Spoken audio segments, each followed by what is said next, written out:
English ബെല്ലിന്റെ vision എന്ന് പറയുന്നത് അടുത്ത വർഷം ലാസ്റ്റോട് കൂടി അക്രോസ് കേരള 5 ബ്രാഞ്ച് സ്റ്റാർട്ട് ചെയ്യാന്നുള്ളതാണ്.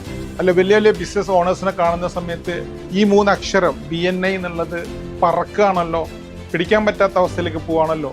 ഇങ്ങനെയൊക്കെ കേൾക്കുമ്പം നമുക്ക് എല്ലാവർക്കും സന്തോഷം തന്നെയാണ്. നേരത്തെ 1000-1500ഓളം മാത്രം ക്ലയന്റിന് ഏറ്റവും നല്ല സർവീസ് കൊടുത്ത ഒരുപാട് ആൾക്കാർ ഇംഗ്ലീഷ് പഠിച്ച സ്ഥലത്ത് അത് BNI വന്നതിന് ശേഷം 3000 കടന്നിട്ടുണ്ട് എന്നാണ് അറിയാൻ പറ്റുക.